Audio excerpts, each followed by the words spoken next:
This is Garis Masculist MGTOW flyers, that is 2-3 page essays on the themes of Masculism and MGTOW, written by and read aloud by Prof. Dr. Hugo de Garis. This is flyer number 282, entitled Can Women Grow Up? Male Condescension Towards Females. Description. This flyer asks whether women can truly grow up and behave as responsible adults. With the sexbots and artwombs coming soon, men's attitudes towards women will harden, and women will be tested to see if they can become responsible adults by FIPping up, mothering up, voting with men to menfair the gender laws to stop the population crashing. If not, then men will lose patience and put their foot down by stripping women of their rights, and their right to vote in particular. Men will then menfair the gender laws themselves without women's help. The flyer itself.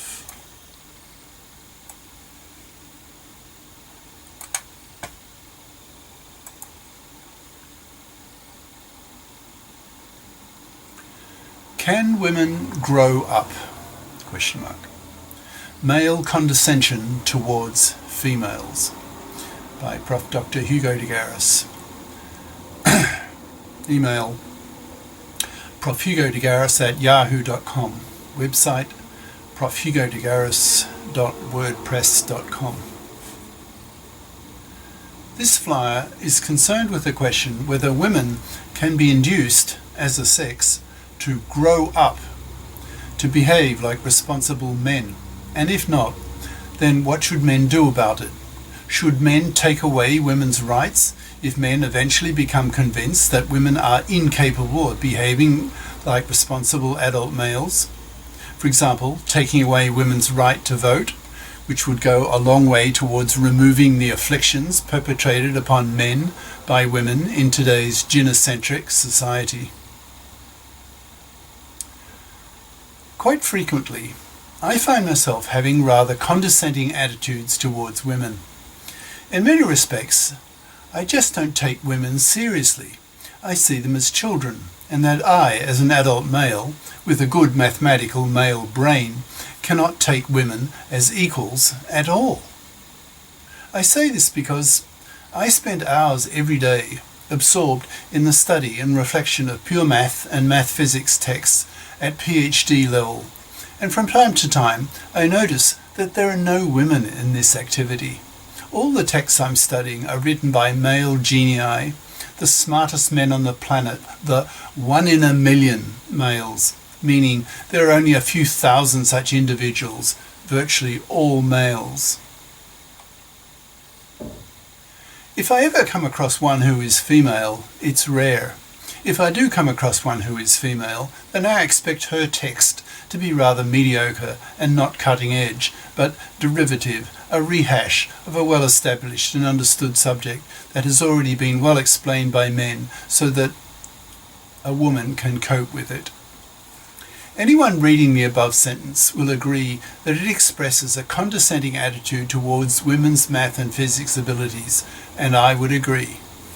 Now, if a feminist were to read it, then she would probably get angry, and then I, in turn, as a masculist and as a scientist who spends his time on math and physics, would get even angrier at the feminist, dismissing her as an iscyanate fairy and accusing her of living in a delusion, of behaving like a child for holding the misandrous attitudes that she does, that in my view are simply delusional. This imaginary confrontation gets me thinking. It can't happen for real with me in my current situation because I'm in China, where there are no such feminist organizations. Spontaneously organized large groups of people that are independent of the Chinese government, that is the CCP, Chinese Communist Party, are not allowed by the CCP.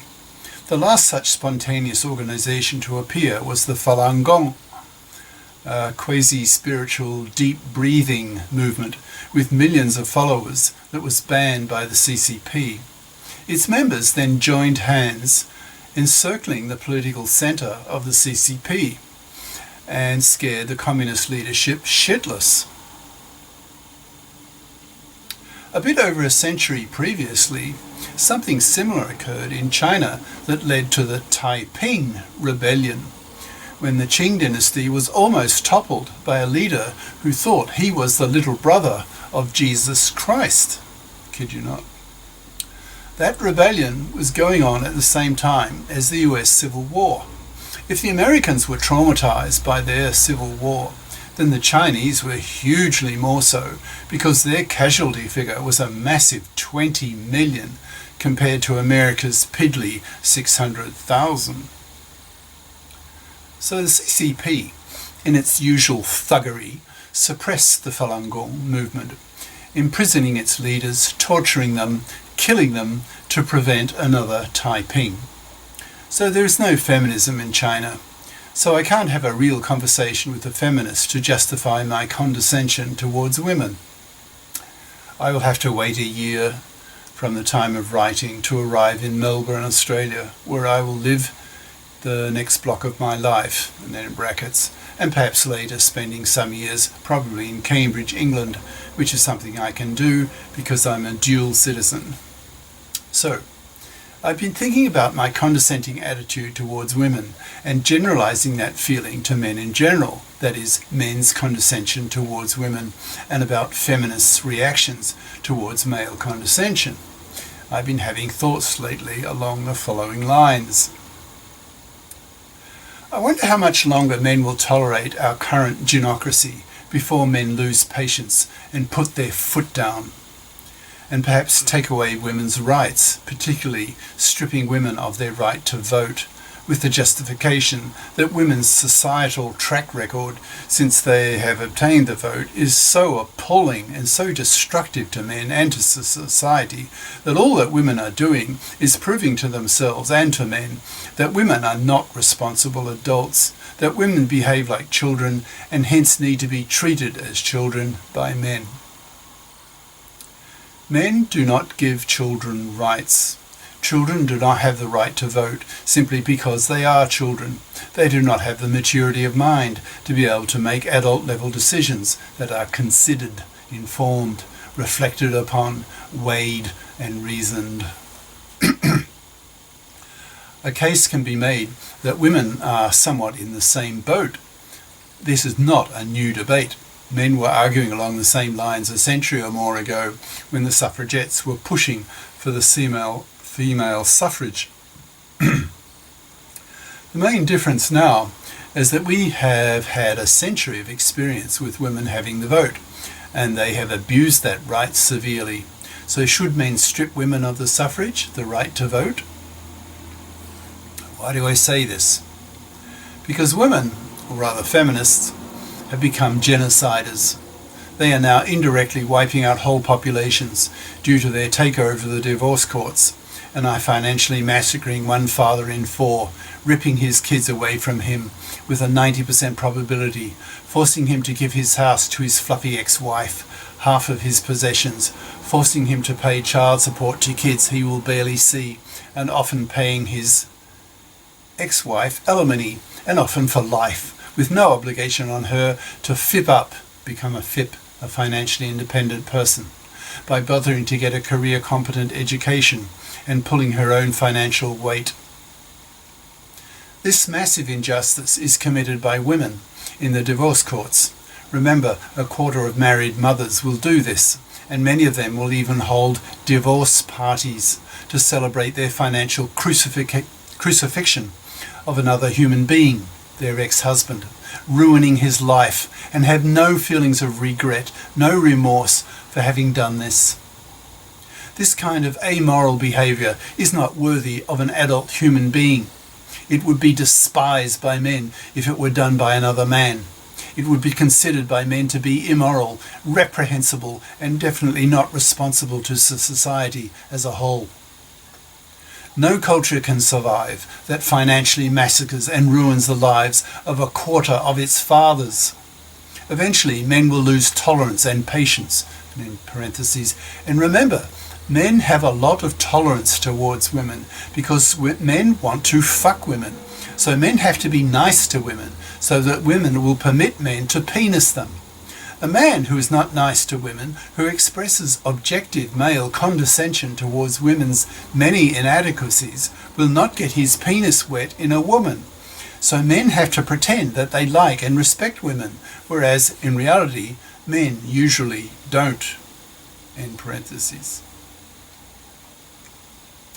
Once men do lose patience, and it's likely that that will occur within about a decade due to the rise of the sexbot and the artworm, that is, the sex robots in the artificial wombs, that will be with us soon.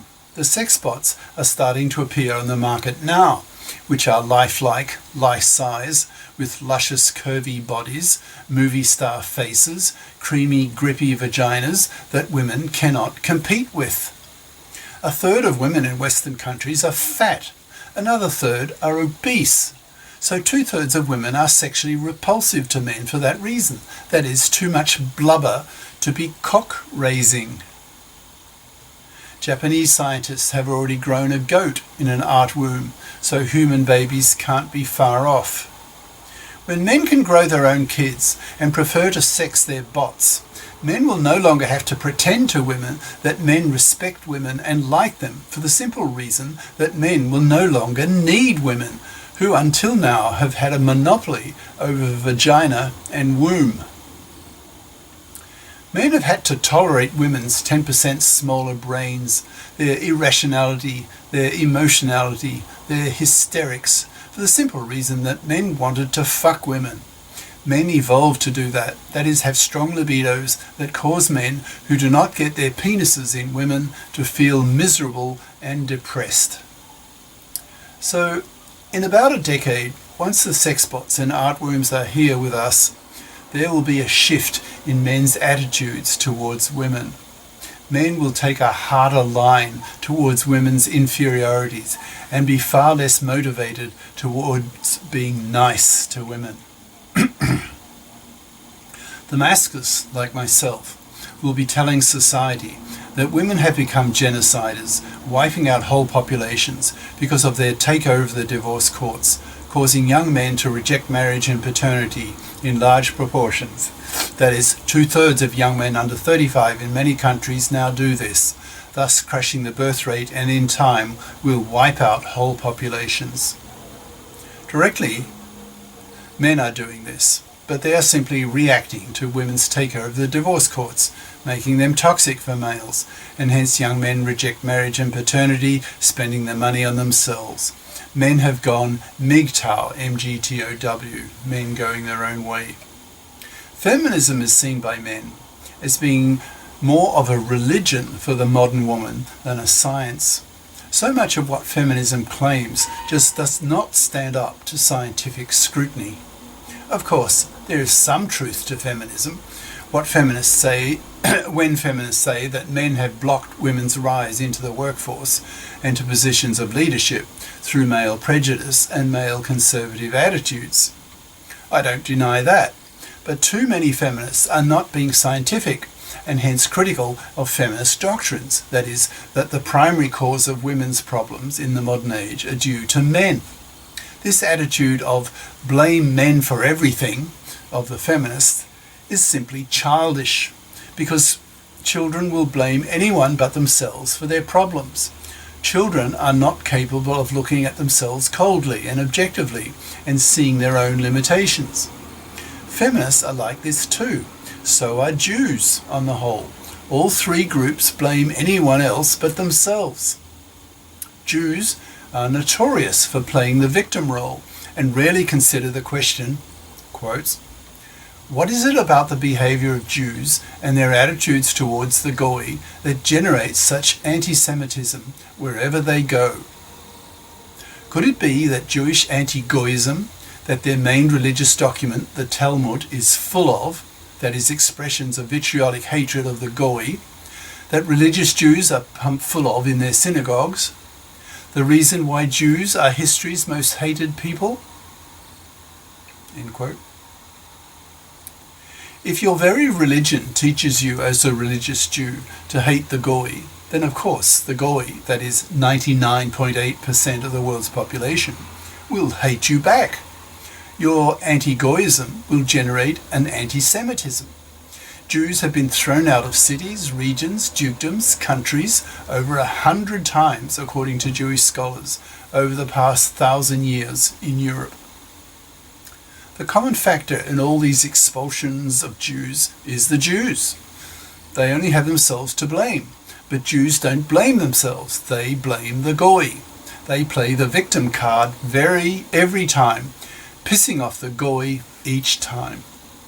Similarly with feminists, who rarely ask the question, quote, "What is it about female behaviour that makes men behave so condescendingly towards women?" End quote. In a word, men will answer because of women's inferiority, that is, women's inability to perform at male levels, and hence men's condescension and often contempt at women's inability to step up to the plate.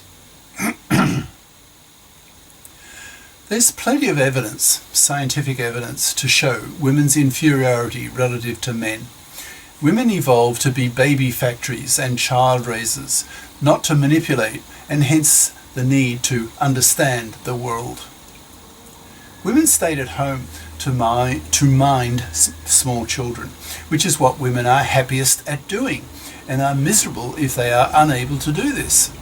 Modern feminism has taught women to concentrate on their careers, so that millions of women make the mistake of waiting too late to have kids, often well into their 30s, by which time their fertility has dropped so that they only have time to have one baby or even none, so that the birth rate tumbles and the population begins to seriously fall. These women who have careers and no children, which is what many feminists espouse, are in fact miserable, as modern experience of millions of women shows. Women need to have their 2 kids earlier in life, that is, in their later 20s. Men evolved to understand the world in order to be able to be effective hunters. Men's brains are evolved for being doers. Women's brains are evolved to raise the next generation. Women's brains are 10% smaller than men's brains, a most damnable fact for any man who wants to put down women with a quick, cutting remark. 10% is a lot. It's like taking an ice cream scoop out of the male brain. That's 10 billion neurons. That is 10% less neural processing capacity than men's brains. So it's not surprising that women invent almost nothing, create almost nothing, build almost nothing. When I see construction crews building things, for example, I live near a culture centre where frequently teams of men assemble scaffolding for lights and stages and then disassemble them. These teams are always men, never women. Women seem incapable of building such things, as though their brains are not capable of planning out how to design things, how to assemble things, to construct some edifice that one has in one's mind's eye. Women are dumber than men on average. Women have an average IQ inferiority compared to men of 4 IQ points. Women have a 10% lower IQ variance than men. So the morons and the genii are males, so men win 99% of the science Nobel Prizes. Men have much higher testosterone levels than women, so are much more aggressive, more ambitious, more dogged, more persistent, so finish difficult tasks much more readily than women, so that men outperform and accomplish far more than women, resulting in the fact that in all cultures, boy babies are more valued than girl babies, because from long experience, all cultures know that a boy baby will grow up with far greater probability to become a highly valued member of the culture than a girl baby, who will become just another baby factory and child raiser, which is not a status-worthy task, because all women can do that. Given women's greatly inferior performance record, compared to men, it's not surprising that men have condescending attitudes towards women. Men see women more as children than as responsible adults, as like males. That is how women evolved. It would actually be counterproductive for the survival of humanity as a species if women had a male level of interest in raising kids. If women cared as little for raising kids as men do, then we humans would have died out millions of years ago. Women need rather childlike minds to be able to enjoy raising creatures with vocabularies of 100 words and not be bored out of their adult minds the way most men are. Men evolved to understand and manipulate the world, and women didn't. Male genius liberated women from household drudgery in the 20th century. Men invented household gadgets, higher education, and particularly the contraceptive pill that gave women, for the first time in history, a reliable means of contraception so that women could reliably choose the number of kids they want, and they wanted 0, 1 or 2 on the whole. This drastic reduction in the number of kids that they had, and thanks to modern male medicine, their kids survived. So this meant that women now had some 4 decades of career time. Masculists now point the finger at women and tell them, quote, "Now that women can work, women must work. Anything else is parasitism of the labour of men." End quote. Masculists tell women that fluffydom is man's slavery. A fluffy is a traditional woman who expects to be able to parasite off the money of a man. Fluffies are the enemy of the masculists, who treat fluffies as immoral, parasitic, man-slaving vermin to be wiped out by being totally ignored by men, not even being pumped and dumped, left rotting on the shelf to extinction, removing their fluffy genes from the gene pool. So instead of being preoccupied all day by household chores, household drudgery, women were liberated by men, who gave women the means to become like men, that is, to have careers, to work outside the home, to have few kids, and to be able to invest in themselves, develop themselves into becoming whatever they, that is, the women, chose to become. But, and there is a big but, and that is that women did not evolve to be understanders and manipulators of the world. Women have childlike brains. Women's brains are 10% smaller than men's, so it's not surprising that women cannot perform as well as men at the top end of the scale. Women need to recognize this simple fact, but they refuse to on the whole. Feminists certainly refuse to accept male dominance and male superiority and fight it tooth and nail. Feminists claim that, quote, "Women can do anything that men can do," end quote. And to some extent that is true. There is quite a considerable overlap between the male and female performance score distribution curves. So for most of the population, women can perform at male levels, but not at the top end, where it really matters, that is, where the prestige resides. Feminists complain bitterly of the glass ceiling, that is, the inability of women to penetrate the top levels of organizations and institutions, complaining that male prejudice prevents women from attaining a 50-50 ratio of men to women at all levels, especially at the top levels. Masculists, on the other hand, accuse the feminazis of being inscienate fairies, that is, ignorant of science, being unable to reason scientifically, believing what they want to believe without evidence, that is, their feminist dogmas that women can perform at male levels, even at the top end of the scale, which runs flat in the face of the scientific evidence as mentioned above. This inability of women to face up to their inadequacies simply reinforces men's condescension of women and tightens an already vicious circle. That is, women push hard to penetrate the top levels, They fail due to their inabilities, their inferior capacities that are genetically based. For example, their lower average IQs, their lack of genius, their lower testosterone levels, their desire to quit their jobs to have babies, their lower levels of ambition, their laziness at not bothering to acquire career-competent educations, so then expect to be able to parasite off some man-slavable fool, etc. With the sexbots and the artwombs coming, with masculist ideas spreading throughout the culture, women will be pushed hard to FIP up, to vote with men to menfair the gender laws, so that men can be persuaded to be fathers again. Otherwise, we wipe ourselves out. In other words, women will be sorely tested over the next few decades. The current situation, where one father in 4 is financially crucified by a fluffy feminist-dominated divorce court system, cannot survive. With men having their sexbots and artwombs, men will put enormous pressure on women to grow up, to behave as responsible adults by voting with men to menfair the gender laws and bothering to acquire career competence skills so that they can pull their own financial weight and not parasite off a manslave the way the hated fluffies do.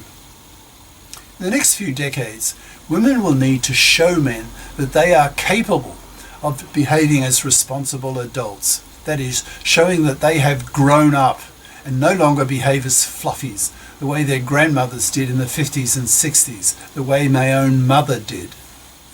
If, and I emphasize that word by putting it in capitals, if women do not FIP up, do not vote with men to menfair the gender laws, do not act as responsible adults, that is, do not grow up, then men will run out of patience with being financially massacred with the plummeting of the birth rate and the population drop.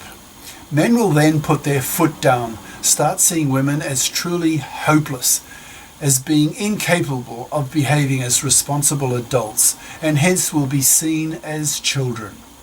Men will then be a lot more motivated to take women's rights away. Men will have to do this if the population continues to fall as a consequence of the fluffy feminist dominance of the divorce courts, resulting in the MGTOW, men going their own way, rejection of marriage and paternity. Women will then become legal children and not be given adult rights. Women will be treated as being somewhere between children and adult males, but not the female equivalent of adult males, because women were given the test of adult responsibility for a century and they failed. Women's societal track record is appalling. Women so far have shown themselves to be merely solipsistic, amoral creatures with childlike brains, with 10% smaller brains, who care nothing about financially massacring their ex-husbands, taking his money, his kids, his house, and then holding divorce parties to celebrate their solipsistic, amoral attitudes. This type of female behaviour is so contemptible and so amorally irresponsible that men will be fully justified to strip women of their rights unless women show themselves capable of growing up. The clock is ticking. In the coming few decades, the masculists will push women hard to grow up, to FIP up, to mother up, that is, have their 2 kids starting in their later 20s, and behave as responsible adults, voting with men to menfair the gender laws, menfairing the divorce courts to make them no longer toxic for males, so that men are prepared to be fathers again, so that populations do not crash. If women fail this test, if women show themselves that they are truly incapable of behaving as adults, of growing up, then men will strip women of the right to vote. Then, with only men voting, in capitals, men will menfair the gender laws and solve men's awful gender problems that currently afflict us. So, women, be warned. Like I said above, the clock is ticking. Cheers. Prof. Dr. Hugo de Garis. Email profhugodegaris@yahoo.com. Website profhugodegaris.wordpress.com. YouTube channels De Garis, Masculist, MGTOW, Flyers, and De Garis Essays. Patreon, patreon.com/profhugodegaris.